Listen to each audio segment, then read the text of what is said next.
예수님을 따르는 자는 하나님 나라 전파에 우선을 두고 결코 뒤를 돌아보지 말고 달려야 할 것입니다. 많은 신앙인들이 우선순위를 혼돈하고 자기가 맡은 일에 몰입하지 못하고 계속 옆으로 쳐다보면서 옆으로 새는 경우들이 많이 있습니다. 하나님의 사람이라면 하나님 사람답게 행동해야 되는, 세상 속에 얽매여 있다가 힘들고 지쳐서 그때서야 주님을 바라보는 경우들이 있습니다. 오늘 찬양의 가사처럼 망가지고 힘들어서 주님 앞에 오는 경우들이 많이 있다는 것입니다. 오늘 본단락에서는 주님을 따르겠다는 세 사람이 등장하게 됩니다. 두 사람은 자신에서 따르겠다라고 한 사람이고, 한 사람은 주님께서 따르라 한 사람인 것입니다. 말하자면 제자 지망생들인 것입니다. 오늘의 표현대로 한다면 신학교 지망생이라 보시면 되겠습니다. 그런데 우리 먼저 51절 말씀을 한번 다 같이 읽어보도록 하겠습니다. 같이 읽습니다. 시작.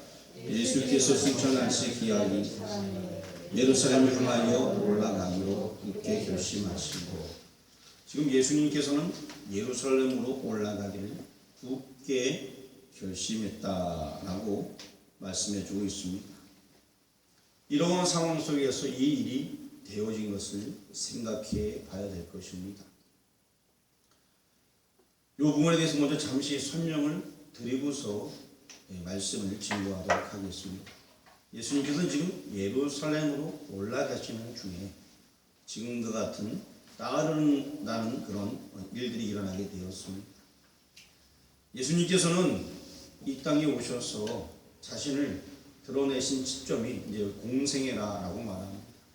그러면서 자신을 드러내고 내가 하나님의 아들이다, 내가 안식일의 주인이다, 이런 점들을 부각시키면서 많은 이들에게 자신이 누군가를 나타내었습니다. 사람들은 얘기합니다.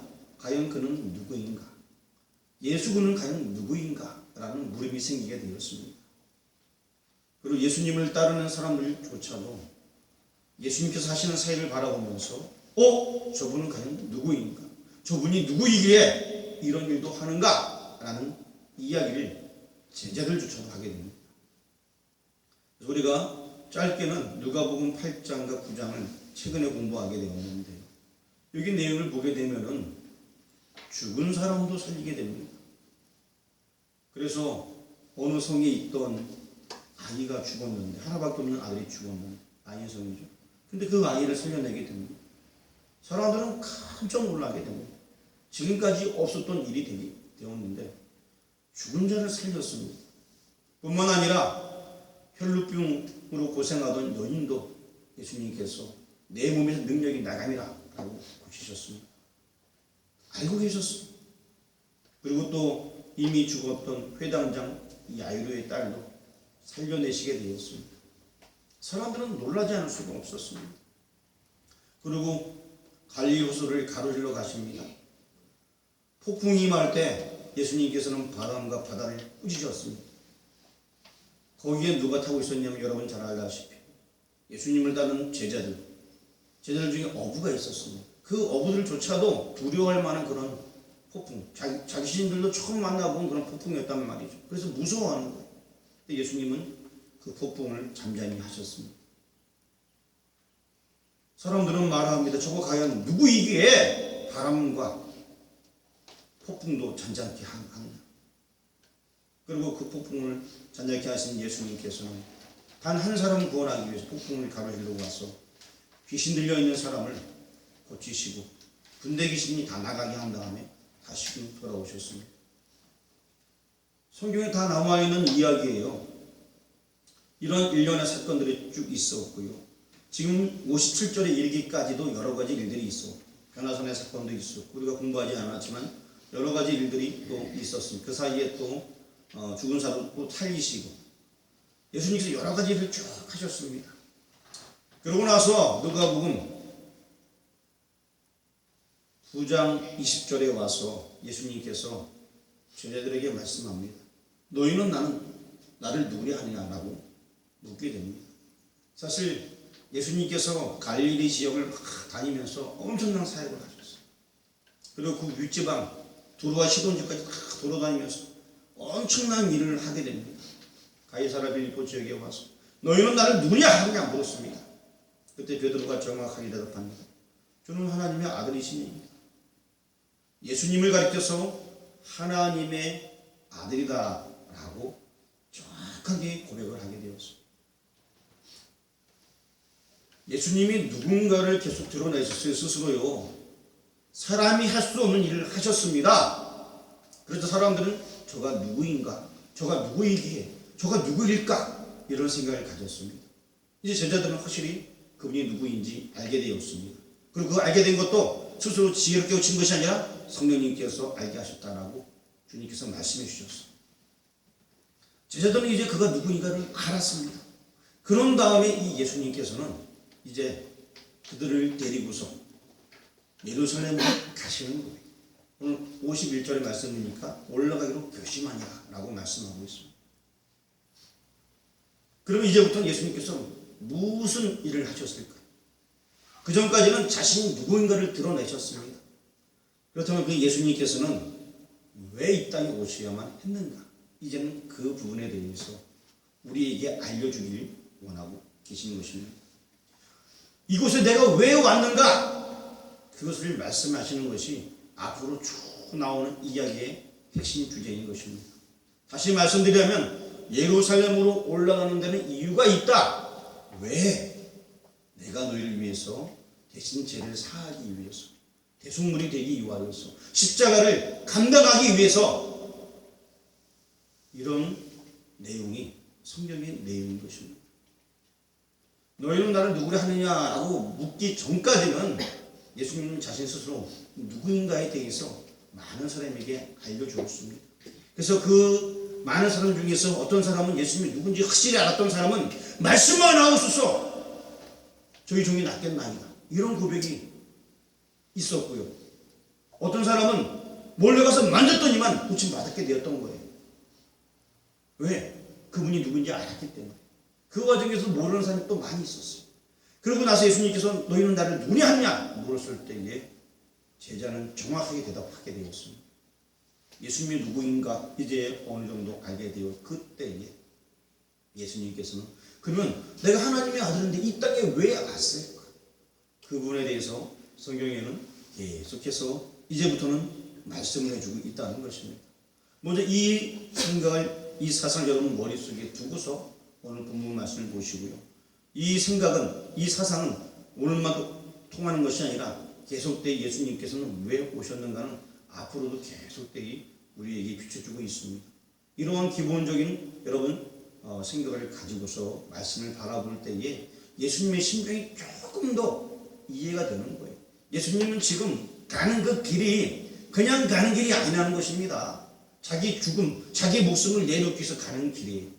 그러한 여중에서 지금 이러한 일이 벌어졌다는 것을 생각해 보게 된다면 오늘 말씀이 여러분 귀에 조금 더 잘 다가오지 않을까라는 생각이 들게 됩니다. 말씀을 통해 예수님을 따르는 자가 알아야 할 것이 무엇인가? 이 부분에 대해서 오늘 본문을 통해서 은혜를 나누고자 합니다. 우리 58절 말씀 다 같이 한번 읽어보겠습니다. 예수께서 이르시되 여우도 굴이 있고 공중의 새도 집이 있으되 인자는 머리 둘 곳이 없도다 하시고, 머리 둘 곳이 없다, 이것이 무슨 의미일까요? 여기 한번 앞에 보세요. 잠깐 보시고, 나는 머리를 띄고 다니다가 들고 다닌다, 그러다가 머리 둘 곳이 없다, 이런 표현은 아니잖아요, 그렇죠? 이 머리 둘 곳이 없다는 얘기는 무슨 얘기일까요? 예? 크게 얘기해서 크게. 그래요. 간단히 얘기하면 바로 그거예요. 우리 쉽게 이해하는 그거예요. 다 너희들 다 쉴 곳이 있는데 나는 머리 둘 곳이 없어. 나는 쉴 곳이 없어. 지금 나는 십자가를 져야 돼. 임신한 여인이 해산할까지 힘들잖아요. 예수님의 마음이 그런 거예요. 지금 나는 해야 될 일이 있기 때문에 머리 둘 곳이 없고 이 땅에 내 머리 둘 곳이 없어. 그 표현인 것입니다. 요걸 조금 더 성경을 잘 쭉 보다 보니까 이런 부분이 나와 있습니다. 자기를 죽이는 헤롯을 가리켜서 예수님께서는 여우라는 표현을 쓰게 됩니다. 누가복음 13장에 나와 있는데 13장 31절과 32절 말씀 읽어드리겠습니다. 그때에 어떤 바리새인들이 나와와서 이르되 나가서 여기를 떠나소서 헤롯이 당신을 죽이고자 하나이다. 이르되 너희는 가서 저 여우에게 이르되 오늘과 내일은 내가 귀신을 쫓아내며 병을 고치다가 제3일에는 완전하여 지리라 하라. 예수님께서 이때도 앞으로 십자가를 지실 것을 미리 염두에 두고 말씀하셨는데요. 바로 이 헤롯 같은 사람을 여우라라고 표현하고 있습니다. 그리고 또 새에 대해서 나오죠. 새, 여우와 새에 대해서 나와 있는데 누가복음 8장 5절 말씀에 씨를 뿌리는 자가 그 씨를 뿌려 나가서 뿌릴새 더러는 길가에 떨어짐에 밟힘에 공중의 새들이 먹어버렸고, 누가복음 8장 12절 말씀에 길가에 있다는 것은 말씀을 들은 자니 이에 마귀가 가서 그들이 믿어 구원을 얻지 못하게 하려고 말씀의 그 마음에서 빼앗은 것이요. 이로 보건대 여우도 굴이 있고 공중에서도 집이 있으되 하신 이 굴과 집, 이것은 하나님 나라 관점에서 본다면 그리스도를 배척하고 사단을 추종하는 인간의 심성을 염두에 두고 하신 말씀으로 보아야 되는 것입니다. 실로 예수님께서는요, 그분의 집은 하늘나라입니다. 이 땅에 머리둘 곳이 없어요. 또 이 말 제가 지금 이렇게 풀어주니까 사람들이 이게 뭔 얘기인가? 사람의 심성은 죄악으로 가득 차 있잖아요. 그런 죄성이 있는 곳에 예수님은 실수가 없었으면 이 죄의 문제를 해결해야 되는 거예요. 하기 때문에 인자는 그 무거운 짐이 있기 때문에 머리둘 곳이 없다라고 표현하는 거예요. 이해되셨습니까? 지금 그 부분을 말씀해 주고 있습니다. 보통의 사람들은 자기 것은 다 챙기고 무엇을 하려고 합니다. 그리고 나는 절대로 손해보지 않으려고 합니다. 나는 정말 손해보기 싫어하는 것이 우리의 모습이에요. 그러나 그 가운데서도 예수님을 진정 마음속에 모시는 자들은 하나님 영광 위해서 자신을 드리는 역할을 하게 됩니다. 지난주에 제가 크게 감동이 됐는데 우리 교회 모 집사님께서 자신이 그런 얘기를, 우리 지난번에 오강교회 얘기를 듣고 나서 감동이 되어서 그 목사님을 위해서 헌금을 준비하셨더라고요. 조그만 금액도 아니에요. 그래서 깜짝 놀랐습니다. 다녀온 적이 있는데 그렇습니까? 나만 생각하는 것이 아니라 하나님 영광을 위해서 자신을 드린다. 너무나 아름다운. 근데 예수님께서는 우리 온 인류를 위해서 자신을 드리기 위해서 이 땅에 오셨습니다. 예수님의 제자가 되어 사람들은 그저 무엇을 얻어보려는 심정을 가지고 있습니다. 지금 예수님께서 가는 곳마다 기적이 나타나게 됩니다. 가는 곳마다 놀라운 일이 벌어지게 되었습니다. 그런 예수님은 지금 내 옆에 있고 내 앞에 있다면은 그런 분의 제자가 되고 싶어요? 안 되고 싶어요? 되고 싶겠죠. 그런데 예수님께서는 이 사람에게 거절의 말씀을 하고 있습니다.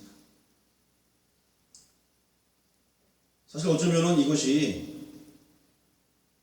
인자도 굴이 여우도 굴이 있고 다 있는데 인자는 쉴 곳이 없다. 그리고 나를 따르게 되면은 너희들은 힘들게 된다라는 얘기예요. 이런 걸 네가 감당할 수 있느냐라고 예수님께서 말씀한 것입니다.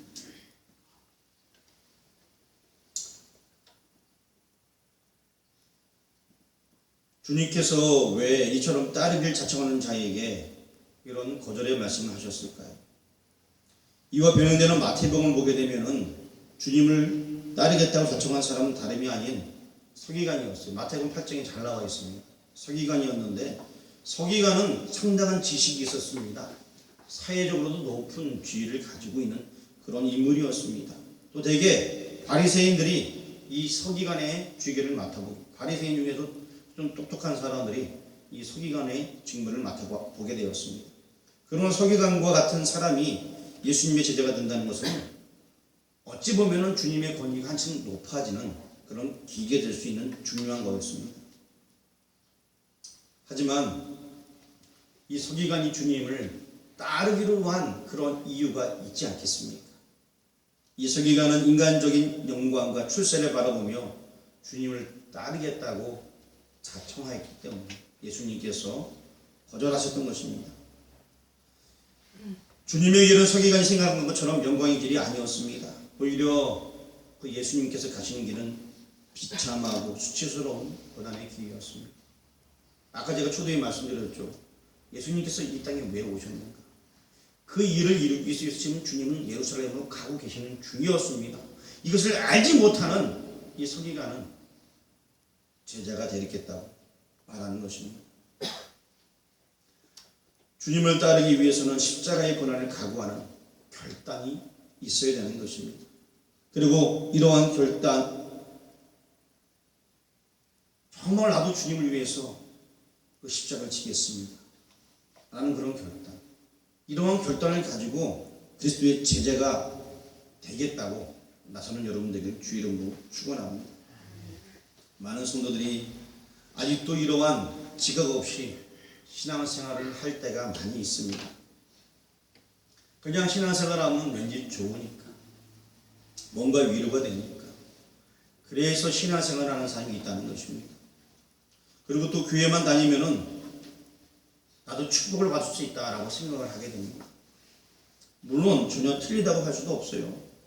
예수님을 믿고 교회에 다니다 보면은, 믿음 생활하다 보면은 영육이 강건해지고, 그리고 또 하나님께 주시는 복을 누리게 됩니다. 그리고 영원한 복도 누리게 됩니다.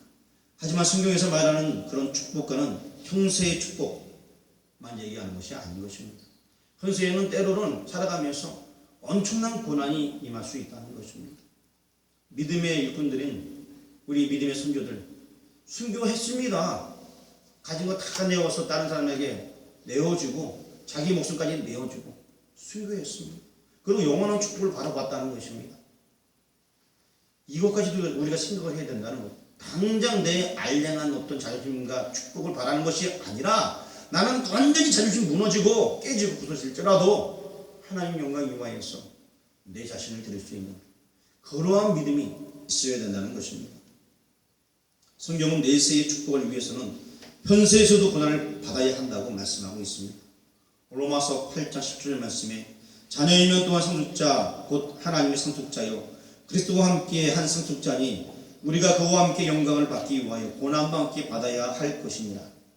이 얘기는 무슨 얘기냐면 우리는 원래 하늘나라 사람이니까 모든 영광은 하나님 받으시고 또 우리가 누릴 것도 하늘에 있으니까 땅에서는 주님께서 고난 받으셨던 것처럼 우리 역시 복음을 위하여 주님을 위하여서 고난 받는 것을 기쁘게 여겨야 된다는 말씀인 것입니다. 때문에 세속적인 축복을 위하여서 세속적인 축복을 위해서 교회에 나왔던 거 있으면 여러분 회개하시고 많은 사람이 복음으로 인해 변화받도록 노력하는데 앞장서는 여러분들이 주의 이름으로 축원합니다. 요한복음 6장에 보게 되면은 많은 사람들이 이 육신의 떡을 위하여 몰려들게 됩니다. 그리고 예수님께서 정말로 오병이의 기적도 일으키게 되고 뭐 이런 일도 일으키게 됩니다. 하지만 예수님께서 그 무리들에게 영생의 떡을 말씀하십니다. 사람이 이해를 못하고 떠나가는 이야기가 요한복음 6장에 나와 있습니다. 영생의 말씀을 하니까 이해를 못하고 떠나가게 됩니다. 주님의 말씀은 육신의 떡만 이야기하는 것이 아니라 영원히 살 수 있는 영생의 떡을 말씀하고 있는 것입니다. 나는 십자가의 고난의 자리까지 따를 수 있나 한번 생각해 보시기 바랍니다. 한번 결단하고 각오한 여러분 되시길 바랍니다. 자신을 한번 돌이켜 봅시다. 내가 정말 주님의 십자가 고난을 따를 수 있는가? 어떤 사람은 상황이 변할 때마다 막 믿음이 흔들려요. 이것은 어쩌면 1차원적인 그리스도인들이라고 볼 수 있습니다. 좀 고차원적인 그리스도인들이 되었으면 좋겠어요.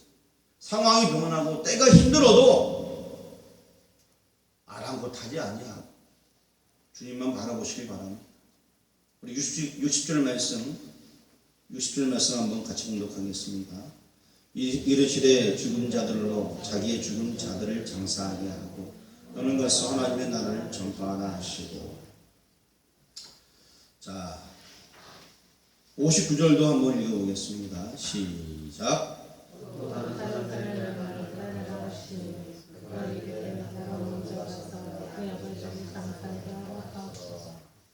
59절에 보니까 이번에는 예수님께서 나를 따르라 하셨는데 그 사람은 먼저 제가 일이 있어서 일 좀 하고 오겠습니다 라고 얘기하는 그런 문구인 것이고, 이 얘기는 어쩌면은 이 당시에 굉장히 이해할 수 없는 그러한 예수님의 말씀이라고도 볼 수 있어요. 왜냐하면 당시에 이 부모님이라는 한다는 것은 이 유대의 문화에서 하나님과 같은 존재였습니다. 굉장한 겁니다. 그리고 또 여기서 유족들을 죽은 자들로 말씀하신 것은 어쩌면은 잘 이해하기 힘든 그런 말씀이었어요. 예수님은 믿지 아니함으로 그 영혼이 허물과 죄로 죽어 있었기 때문에 그렇게 말씀하신 거예요. 에베소서 2장 1절 말씀이 허물과 죄로 죽었다라는 말씀 있듯이 그 말씀 그대로 예수님께서 말씀하셨는데, 어쩌면 이 당시 사람들은 그것이 무엇인지 잘 이해하지 못할 수 있습니다.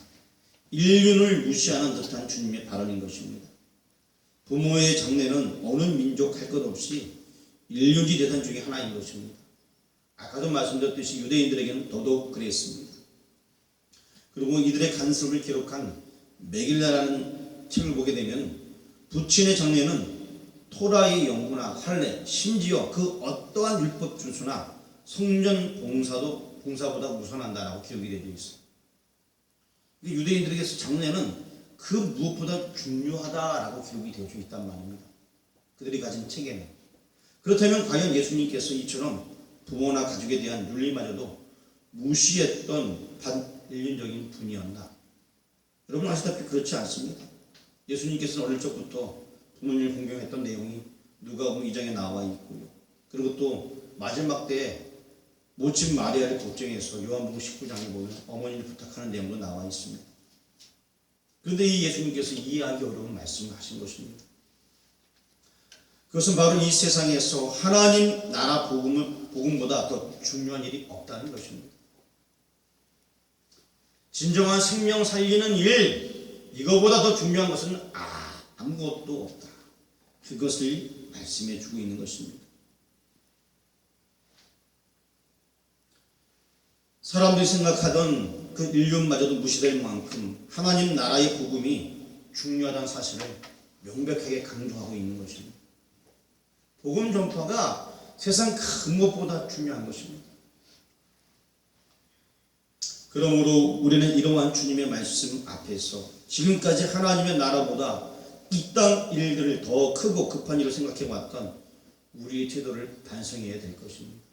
많은 사람들은 땅의 일이 먼저 되려고 합니다. 근데 여러분, 예수님 믿는 사람들은 그래도 참 이 땅의 일보다 하나님의 일을 더 소중히 여기는 경우들이 많이 있더라고요. 그래서 어떤 분들은 토요일 장례가 나게 되면은 주일날은 하루 쉬고 뭐 이렇게 했고 뭐 하시는 분도 계시고, 주일날 예배 드리고 그래서 뭐 4일장을 하는 분도 계시고 여러 가지로 뭐 있는데, 어쨌든 이 주일을 지키려는 개념들이 우리나라에 그래도 많이 확산되어 있기 때문에 그래서 감사하다는 것입니다. 그러나 어떤 이들은 또 뭐 주일에도 장례가 뭐 아버님 돌아가셨는데 무슨 얘기하는 거야? 이렇게 또 하는 사람도 있어요. 주일날의 발행이라도 어떤 집안들은 하루 연기합니다. 그런데 어떤 사람들은 관계없이 진행하는 경우도 있다는 것입니다. 그런데 그것이 믿지 않는 사람들은 상관없지만 믿는 사람의 경우는 그럴 수 있다는 거예요. 세상에 그 무엇보다 중요한 것이 하나님께 예배한 주님을 따르는 복음 전하는 것이 중요하고 최우선이라는 것입니다. 62절 말씀 다 같이 읽어보겠습니다. 시작.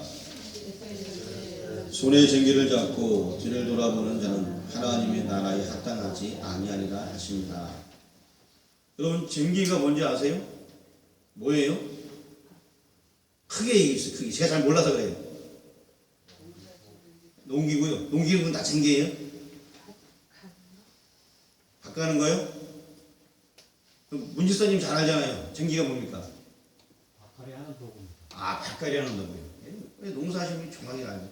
뭐 집에 뭐 쟁겨놓고 이런 거 아니에요? 쟁기라는 것은 이렇게 예전에 소가 하기도 하고 막 그랬었죠? 바꿔는 요새는 뭐가 하죠?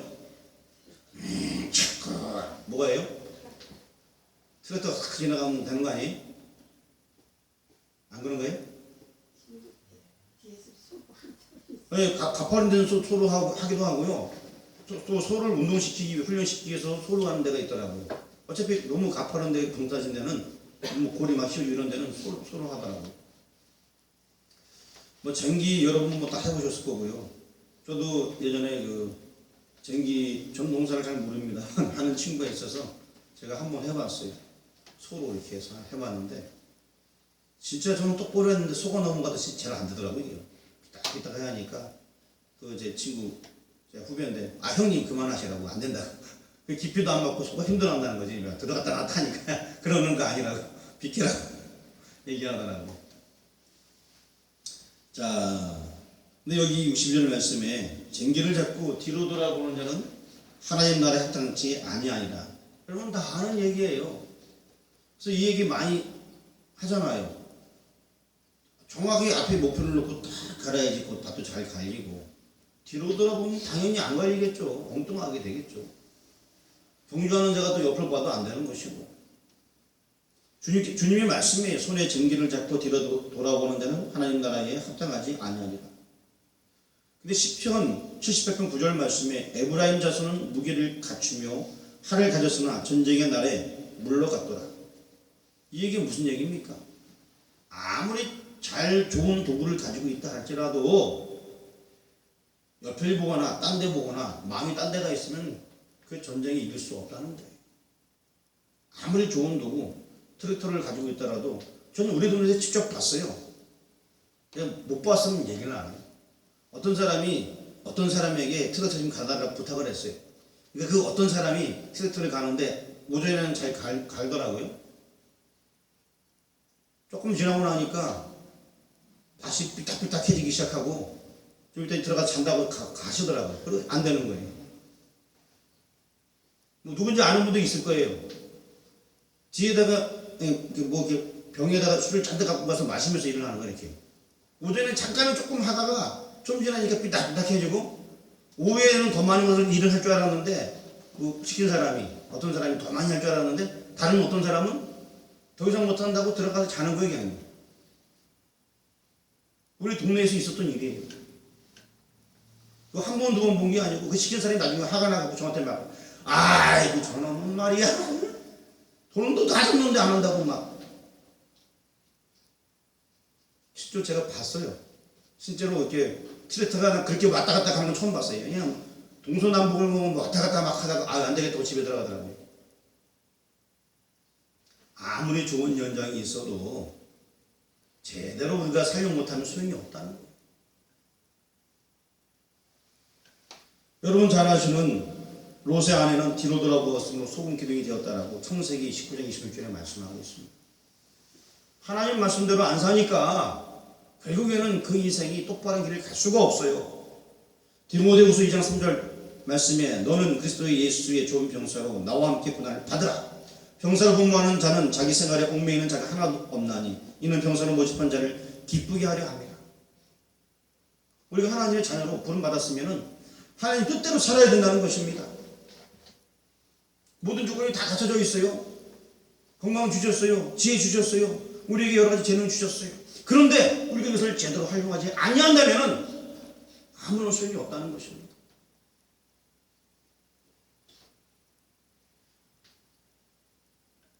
세 부류의 사람의 공통점이 오늘 세 부류의 사람이 나오는데요. 따르라는 그런 말씀이 그들과 함께 있습니다. 중요한 점은 따르겠다는 자들 중에 주님께서 말씀하십니다. 뭐뭐한 자는 하나님 나라에 합당하지 아니하리라. 뭐뭐한 자는 하나님의 나라에 합당하지 아니하리라 라고 말씀하고 있습니다. 여기 뭐 여러분들이 거기에 해당되면 안 돼요. 뒤로 돌아보는 자가 되면 안 된다는 것입니다. 하나님 나라에 합당한 자가 되어야 되지. 주님께서 말씀하신 대로 뒤로 보는 자가 되고 옆을 보는 자가 되고 싸우는 자가 되고 언성 높이는 자가 되어지고 말씀 피우는 자가 되어져서 하나님 나라에 합당하지 아니한 자가 되면 안 된다는 것입니다. 그리고 주님 따르는 그 길, 그거 여러분 알다시피 자신의 영광 드러내는 거 아니에요. 나 잘났습니다 나타나는 거 아닙니다. 예수님께서는 지금 이제부터 내가 왜 안 돼? 왜? 너희 죄를 위해서 십자가를 지려고 왔다. 그것을 말씀하려고 하고 계십니다. 그런 주님 앞에 우리가 따라가면서 나 자랑할래? 이거 말도 안 되는 거예요. 내가 좀 얻어볼래요? 이거 어쩌면 완전히 엉뚱한 생각이에요. 내가 주님의 고난에 동참하겠습니다. 주님 가신 그 길을 나도 가겠습니다 라는 심정으로 주님을 따라가야 된다는 것입니다. 주님께서는 머리 들 곳 없다 말씀하셨습니다. 머리 들 곳은 지금 하늘나라입니다. 우리가 바라봐야 할 것도 하늘나라입니다. 우리가 영원히 쉴 것도 하늘나라입니다. 거길 바라봐야 됩니다. 그리고 또 두 번째로 말씀하십니다. 복음 전파가 최우선. 세상 일에 너무 얽매이지 말고 복음 전파하는 것입니다. 신앙생활하는 사람 뒤돌아보면 안 됩니다. 뒤돌아서지 않겠네. 기도하겠습니다. 하나님 감사합니다. 말씀을 주시니 감사합니다. 오직 하늘나라만 바라볼 수 있도록 인도하여 주옵소서. 이 땅에서 머리 둘 곳을 찾는 것이 아니라 하늘나라를 바라보길 원합니다. 세상에 그 무엇보다 복음 전할 수 있도록 인도하여 주옵소서. 세상 것을 좋아해서 뒤돌아보는 것이 아니라 주님만 바라보길 원합니다. 십자가를 지실 그 주님만 바라보게 우리를 붙잡아 주옵소서. 예수님의 이름으로 기도합니다.